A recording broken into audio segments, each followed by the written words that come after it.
Olá, pessoal, tudo bem com vocês? Eu sou a professora Adriana e hoje vou fazer um resumo de como foi a primeira aula do nosso minicurso do mês de setembro, História do Brasil, contada pelas inscrições urbanas, ministrada pela professora Luma Clécia. Primeiro, então, o que são as inscrições urbanas? As inscrições urbanas são aqueles grafites desenhados nas paredes que nós vemos pelas cidades. Pode ser também algo projetado na parede, em prédios do lado de fora, tudo bem? Então, o primeiro período que a professora Luma comentou foi o período pré-cabralino, que foi antes de 1500, e essas inscrições urbanas, elas ilustram esse período da nossa história. Antes, nesse período, o Brasil tinha o nome de Pindorama, que significa Terra das Palmeiras, e era habitada majoritariamente pelos povos indígenas, que tinham como principal modo de sobrevivência a caça, a pesca, a agricultura e o extrativismo, que é extrair os produtos da natureza. Eles também já tinham uma cultura, uma religião e uma identidade já estabelecidos.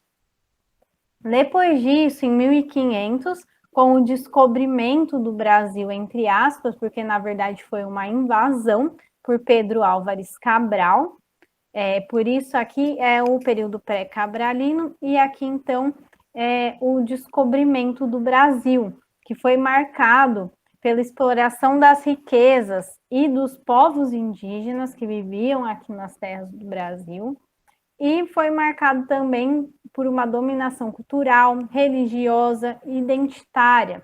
Aqui nessa inscrição urbana, nós podemos ver a figura de um indígena apontando para essas navegações que chegavam ao Brasil invadindo o território. Aqui é a bandeira de Portugal da época. Então, a colonização diz que a colonização se deu de fato em 1530, sendo então o Brasil colonial se estendendo do período de 1530 a 1822. Nesse período, como uma forma de organizar essa dominação e para acelerar o desenvolvimento econômico, o Brasil foi dividido em capitanias hereditárias, que a gente pode observar aqui nessa figura, e foi um período bastante marcado pelos engenhos de cana-de-açúcar, por isso aqui essa inscrição urbana da agricultura, a atividade econômica era muito voltada para a questão agrícola, e houve também as reformas pombalinas, instituídas por Marquês de Pombal, que promoveu a expulsão dos jesuítas e a libertação dos povos indígenas. Com isso, houve a necessidade de outras formas de mão de obra barata. Então, por isso, nesse período, ocorreu a escravidão dos povos africanos, e também foi marcado pela descoberta do ouro e de diamantes, produzindo também uma atividade mineradora nesse período, que foi marcado por grandes mudanças econômicas, sendo intensificado o comércio interno, o aumento da produção de alimentos e de criação de gado, além da construção de estradas que ligavam as regiões das minas a outros lugares. Aqui temos duas inscrições urbanas, representando a escravidão dos povos africanos e aqui a devastação das terras indígenas. E depois desse período, então, teve a independência do Brasil, que ocorreu em 7 de setembro de 1822, e inicia aí o Brasil Imperial, que se estendeu do período de 1822 a 1889. E ele foi marcado por 3 momentos diferentes.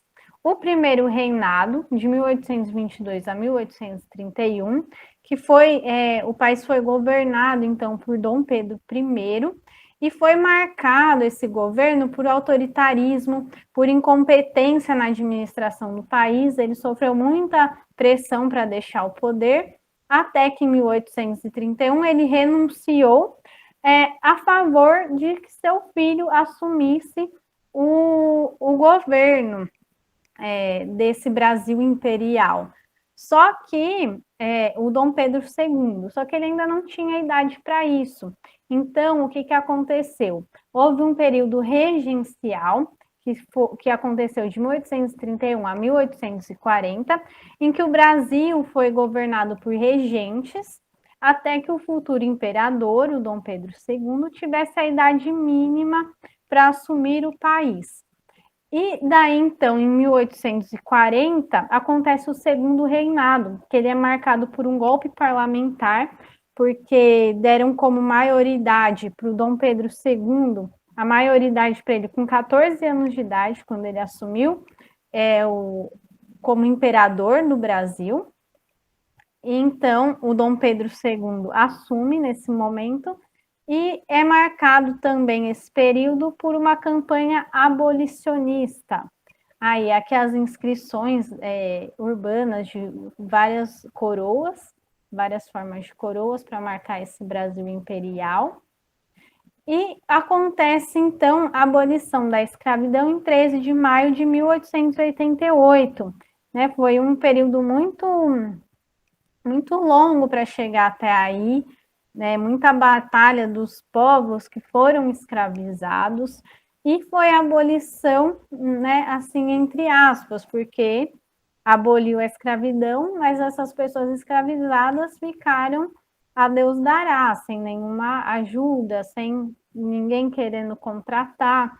E aqui tem uma inscrição urbana, eu não sou escravo de ninguém, que a gente pode utilizar, pensar nesse período de abolição da escravidão. E o Brasil, por fim, o Brasil República, que aconteceu em 15 de novembro de 1889 e se estende até os dias atuais. República porque o chefe do governo, então, ele passa a ser eleito pelos cidadãos, pelo povo, mas também esse processo de eleição foi se estendendo aos poucos a todos os cidadãos. Não eram mulheres não podiam votar, analfabetos. Então teve todo um processo até chegar no que é hoje.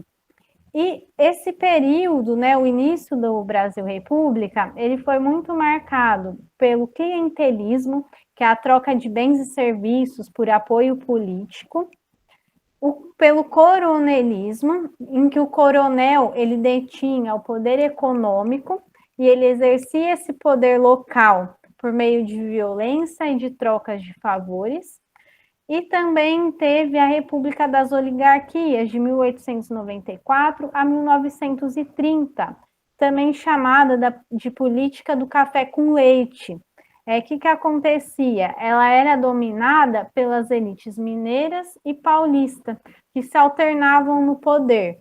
Então, um ano era alguém de Minas Gerais, que governava o país, no outro de São Paulo, e assim eles iam alternando. Aqui tem algumas inscrições urbanas que a gente pode pensar no Brasil República. E a primeira aula parou aí, e a próxima aula continua no Brasil República.